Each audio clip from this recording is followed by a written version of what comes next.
আসসালামু আলাইকুম রহমতুল্লাহ। এমকে জমা রচিত easy plus hand note and বিশ্বমানের বইয়ের পক্ষ থেকে আপনাদের স্বাগত। আজকের লাইভ ক্লাসে আলোচনা বিষয় কর্পোরেট ট্যাক্স প্ল্যানিং চতুর্থ অধ্যায়ের প্রথম ক্লাস। এটি খুবই গুরুত্বপূর্ণ একটি অধ্যায়। এই অধ্যায়ের অঙ্কগুলি সহজভাবে শেখানোর উদ্দেশ্যে সিলেবাস অনুযায়ী আমার বইয়ে আমি মাত্র 3টি ফরম্যাটে ভাগ করে অঙ্কগুলো আলাদা করে সাজিয়ে দিয়েছি। একজন শিক্ষার্থী যদি আমার বই থেকে ধারাবাহিকভাবে এই 3টি ফরম্যাটের গাণিতিক প্রবলেমগুলো সমাধান করতে পারেন, তাহলে আশা করি ইনশাল্লাহ এই অধ্যায়ের কোনো অঙ্ক আর জটিল থাকবে না। এই অধ্যায়টির নাম হলো ইমপ্লিসিট ট্যাক্স, নিহিত কর, ক্লায়েন্টলেস, মক্কেল অ্যান্ড ট্যাক্স আর্বিট্রেজ, কর সালিশীকরণ। সেক্ষেত্রে নিহিত কর বলতে আমরা বুঝি সাধারণত ঝুঁকিমুক্ত পূর্ণ করযোগ্য বিনিয়োগের করপূর্ব আয়ের সাথে ঝুঁকিপূর্ণ বিনিয়োগের করপূর্ব আয়ের পার্থক্য বা বিয়োগফল, এটি হলো নিহিত কর। মক্কেল বা খরিদ্দার বলতে আমরা বুঝে থাকি যে করদাতা একটি বিনিয়োগ বা বন্ডের তুলনায় অন্য একটি বিনিয়োগ বা বন্ড পছন্দ করে তাকে পছন্দকৃত বিনিয়োগের জন্য কর মক্কেল বা খরিদ্দার বলা হয়। আরবিট্রেজ, কর সালিসি, এটি একটি প্রক্রিয়া যে প্রক্রিয়ায় শূন্য নেট বিনিয়োগের দ্বারা একটি সম্পদ ক্রয় ও অন্যটি সম্পদ বিক্রয়ের মাধ্যমে নিশ্চিত মুনাফা অর্জন করা যায় তাকে ট্যাক্স আরবিট্রেজ বা কর সালিসি বলে। সুস্পষ্ট কর, এটা বলতে আমরা বুঝি সাধারণত সরকার কর্তৃক ধার্যকৃত এবং আদায়কৃত করকে সুস্পষ্ট কর বা ন্যায্য কর বলা হয়। শিক্ষার্থীগণ, এই অধ্যায়ের সিলেবাস অনুযায়ী প্রত্যেকটি থিওরিটিক্যাল এবং ম্যাথমেটিক্যাল সমস্যাগুলো আমি আমার বইয়ে খুব সুন্দরভাবে সহজ ভাষায় উপস্থাপন করেছি। তো আপনারা আমার বইটা সংগ্রহ করে থিওরিটিক্যাল এবং ম্যাথমেটিক্যাল প্রবলেমগুলো সমাধান করবেন। খুব সহজ ভাষায় থিওরি লেখা আছে, ফরম্যাট আকারে আমি থিওরিকে 3টি ভাগে ভাগ করে দিয়েছি। প্রত্যেকটা অধ্যায় থিওরি 3 ভাগে ভাগ করে দিয়েছি। তো আমার বইটা সংগ্রহ করে আপনারা এগুলো পড়েন। আশা করি খুব সহজে আপনারা এই সাবজেক্টে A+ পাবেন। যারা এখনো পর্যন্ত আমার বইটি সংগ্রহ করতে পারেননি, তারা স্ক্রিনে যে নাম্বারটি দেখতে পাচ্ছেন এই নাম্বারে যোগাযোগ করে আমাদের অফিস থেকে সরাসরি অনলাইনের মাধ্যমে বই নিলে সুলভ মূল্যে নিতে পারবেন।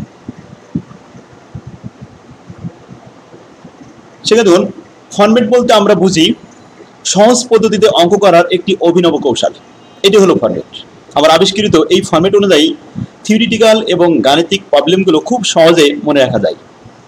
এই অধ্যায়ের গাণিতিক প্রবলেমগুলোকে 3টি ফরম্যাটে ভাগ করে অঙ্কগুলো আলাদা করে দেওয়া হয়েছে। 1 নম্বর ফরম্যাট হলো implicit and explicit tax. 2 number format হলো ট্যাক্স সেল বা ট্যাক্স সেম।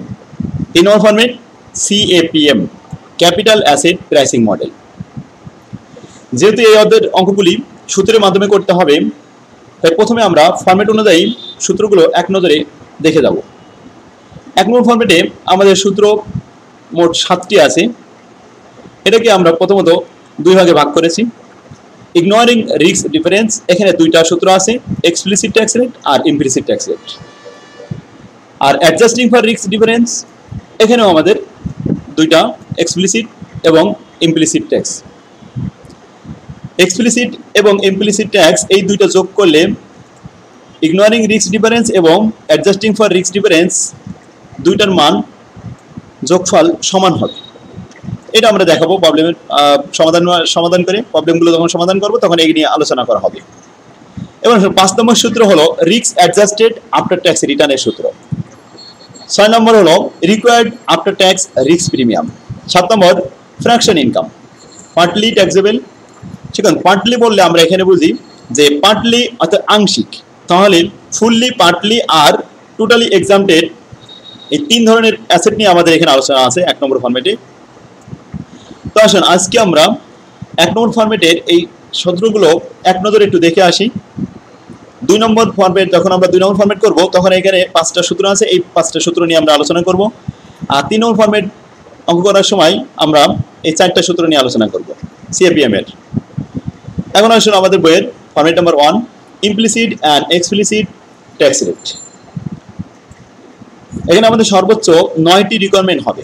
7টি সূত্রের মাধ্যমে এই 9টি রিকোয়ারমেন্টের অ্যান্সারগুলো আমরা দিতে পারবো। প্রয়োজনীয় তথ্যগুলো এখানে দেওয়া থাকবে। তো আসুন রিকোয়ারমেন্টগুলো আমরা ভালোভাবে পড়ে নিই, কারণ প্রশ্নপত্রে এই সমস্ত রিকোয়ারমেন্টগুলো আসে, তখন আপনি খুব সহজেই ধরতে পারবেন যে আসলে কোন সূত্র হবে। 1 নম্বর রিকোয়ারমেন্টে বলা হয়েছে find out the implicit tax. ট্যাক্সের পরিমাণ অর্থাৎ অন্তর্নিহিত করের পরিমাণ নির্ণয় করতে হবে। Number 2, find out the explicit tax. এখানে সুস্পষ্ট করের পরিমাণ। তাহলে দুইটা প্রশ্ন, একটা ইমপ্লিসিট আর হলো এক্সপ্লিসিট, দুইটা করের পরিমাণ দেখলাম। 3 নম্বর প্রশ্ন, find out the implicit tax rate, and 4 number প্রশ্ন, find out the explicit tax rate. দেখুন এই দুইটা হলো করের হার, একটা হলো ইমপ্লিসিট ট্যাক্স রেট আর হলো এক্সপ্লিসিট ট্যাক্স রেট। অন্তর্নিহিত করের হার, সুস্পষ্ট করের হার। তো এই দুটো করের হার বলা হলো আর দুটো করের পরিমাণ দেখানো হলো। তাহলে মোট হলো কয়টা? 4টা প্রশ্ন হয়ে গেল। এবার আসুন 5 নম্বর প্রশ্ন, find out the total tax, মোট করের পরিমাণ।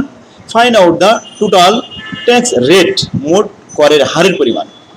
তাই টোটাল করের হার এবং টোটাল করের পরিমাণ 5 নম্বর এবং 6 নম্বর প্রশ্ন। এবার আসুন আর বাকি 3টা আছে। 7 number, proof the implicit and explicit tax is equal. প্রমাণ করতে হবে ইমপ্লিসিট এবং এক্সপ্লিসিট দুটোই অন্তর্নিহিত এবং সুস্পষ্ট করের পরিমাণ সমান। 8 নম্বর প্রশ্ন বলা আছে, proof the implicit and explicit tax rate is equal. Implicit এবং এক্সপ্লিসিট ট্যাক্সের রেট দুইটাই সমান হবে, করের হার। 9 নম্বর প্রশ্ন বলা আছে, calculate the fraction income from the partly taxable asset.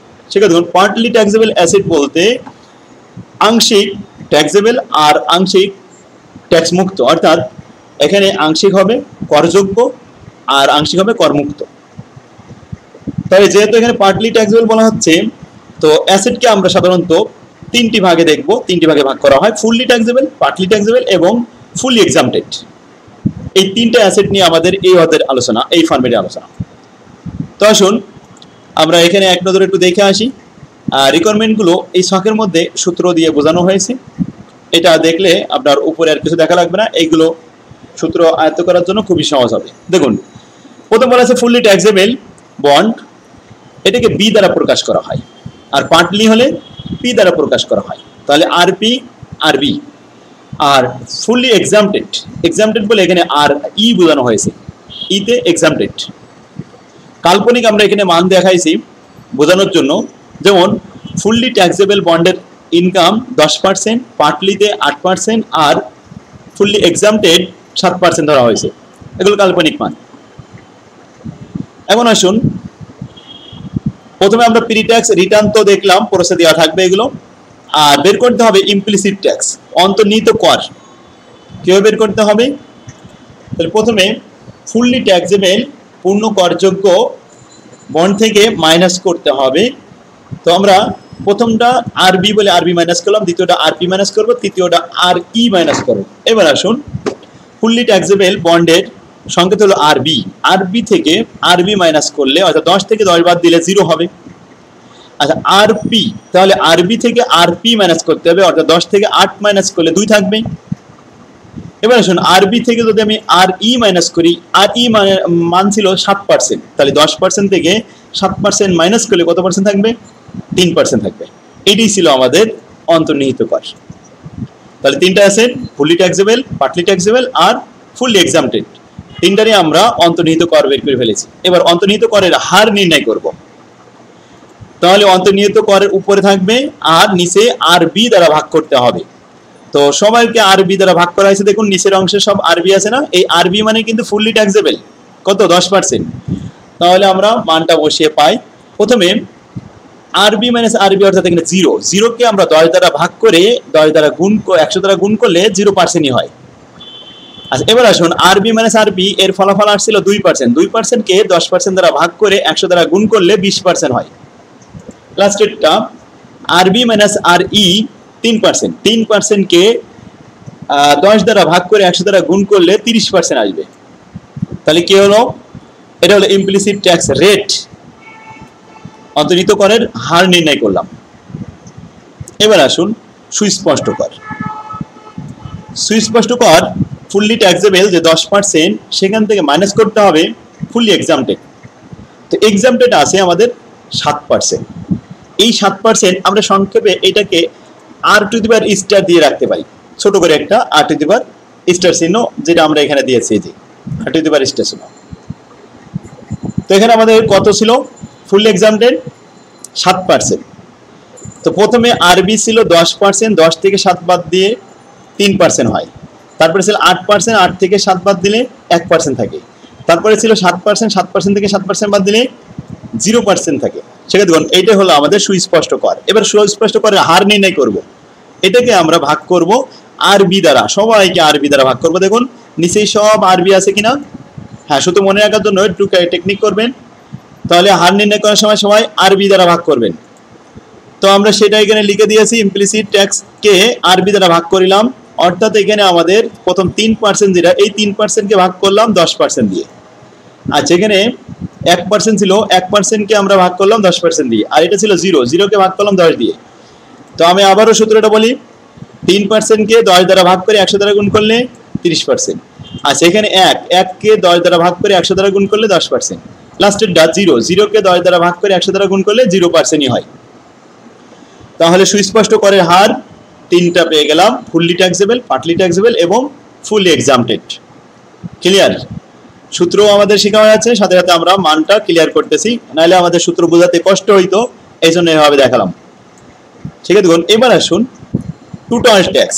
Total tax আমরা জানি implicit tax plus explicit tax, এই দুইটা যোগ করলে। তো আমরা জানি যে দুইটা ট্যাক্সের পরিমাণ ইকুয়াল হবে, রিকোয়ারমেন্ট আমাদের বলেছিল ইকুয়াল দেখা দিন। তো আসুন এখানে আমাদের প্রথমে অন্তর্নিহিত কর ছিল কত, 0%, 2% আর 3%। তো আর এইটা ছিল অসুস্পষ্ট কর। তো দেখুন এখানে ছিল 3%, 1% আর 0%। এবার আমি যোগ করব, প্রথমে 0-র সাথে 3 যোগ করলে কত হয়, 0 আর 3, 3%। আচ্ছা, এখানে ছিল 2% আর এখানে ছিল 1%, 2 আর 1 কত, 3%। লাস্টেরটা ছিল 3% আর 0%, যোগ করলে কত হয়, 3%। এখন দেখুন টোটাল ট্যাক্স কিন্তু সমান হয়েছে প্রত্যেকটা অ্যাসেটের জন্য, ফুললি ট্যাক্সেবল, পার্টলি ট্যাক্সেবল এবং ফুললি এক্সাম্পটেড, সব জায়গায় সমান ইকুয়াল হয়েছে। এটা আমাদের রিকোয়ারমেন্টে চাওয়া হয়েছিল। তো আশা করি বুঝতে পারছেন যে ইমপ্লিসিট আর এক্সপ্লিসিট দুটো যোগ করলে প্রত্যেকটা অ্যাসেটে সমান হবে। এবার আসুন ইমপ্লিসিট এবং এক্সপ্লিসিট ট্যাক্সের হার এখানে লিখেছি টোটাল ট্যাক্স রেট। টিতে এখানে টি আই মানে ইমপ্লিসিট ট্যাক্স রেট আর এই টি ই মানে এক্সপ্লিসিট ট্যাক্স রেট, দুটো সমান হবে। তো সেটা আমরা দেখাবো। ট্যাক্স রেট ছিল আমাদের এই কলাম, এই রো বরাবর। প্রথমটা ছিল 0%, 20% আর 30%। আর সুস্পষ্ট করের হার ছিল এই লাইনে 30%, 10% আর 0%। এখন আমরা দুটা ঘর যোগ করব, খেয়াল করুন এখানে আমাদের প্রথমে 0 আর এই 30 দুটো যোগ করলে হয় 30%। দ্বিতীয়টা পার্টলিতে 20% যোগ 10%, তাহলে কত হয়, 30%। লাস্টেরটা 30% প্লাস 0%, তাহলে কত হয়, 30%। দেখুন তো সবগুলো সমান হয়েছে না? হ্যাঁ, করের হারও কিন্তু সমান হয়েছে, করের পরিমাণও সমান হয়েছে, করের হারও সমান হয়েছে। এটি ছিল আমাদের এক্সপ্লিসিট এবং ইমপ্লিসিটের সূত্রের আলোচনা বিষয়। সেটা দেখুন এইগুলো এবার আমাদের গাণিতিক প্রবলেমের মাধ্যমে এইগুলো সমাধান শিখতে হবে। আরেকটা সূত্র 8 নম্বরে আছে, পার্টলি ট্যাক্সেবল ইনকাম, জির মান। এখানে আমাদের জির মানের সূত্র খুব সহজ, r⁴ আর এখানে 1 minus g into tax rate, total tax rate, এখানে গুণ করতে হবে, গুণ করে ক্যালকুলেশন করলে আমাদের ফলাফল জির মান বেরোবে। সেটা দেখুন তাহলে 1 নম্বর ফরম্যাটের সূত্রগুলো আমরা এত সময় দেখলাম। আজকের ক্লাসে আমরা সূত্র নিয়ে আলোচনা করলাম। আগামী ক্লাসে 1 নম্বর ফরম্যাটের গাণিতিক প্রবলেমগুলো সমাধান করব ইনশাল্লাহ। তো আমাদের বই থেকে সমাধান করা হবে। যাদের কাছে আমাদের বইটা এখনো পৌঁছায়নি তারা বইটা সংগ্রহ করুন। আমাদের স্ক্রিনে যে নাম্বারটি দেখতে পাচ্ছেন এই নাম্বারে যোগাযোগ করে বইটা নিন। ঠিক আছে, দেখুন আপনার কাছে যে বই থাকবে কেন, ভালো ফলাফলের জন্য প্রথম শর্ত হলো কাছে একটা ভালো বই থাকতে হবে। কারণ ভালো বই থাকলে খুব সহজে আয়ত্ত করা যায় থিওরি এবং ম্যাথ সবই। সামান্য কয়েক টাকার জন্য আপনি রিস্ক নেবেন না। এমবিএ ফাইনাল ইয়ার আপনার জীবনের সর্বশেষ সিলেবাস, শেষ সার্টিফিকেট। তাই এখানে আপনার প্রয়োজনে একই বই 2-3 রাইটারেরটা কেনা উচিত। যে কোনো একটা আপনার ভালো লাগতে পারে, আর তার কারণে আপনার রেজাল্টও ভালো হতে পারে। যে কোনো মূল্যে আপনাকে রেজাল্ট ভালো করতেই হবে ইনশাল্লাহ। তো আজকের ক্লাস আমরা এখানে শেষ করলাম। আগামী ক্লাসে 1 নম্বর প্রবলেম থেকে আমরা শুরু করবো ইনশাল্লাহ। আগামী ক্লাস দেখার জন্য আহ্বান রইল। আল্লাহ হাফেজ। আসসালামু আলাইকুম ওয়া রাহমাতুল্লাহ।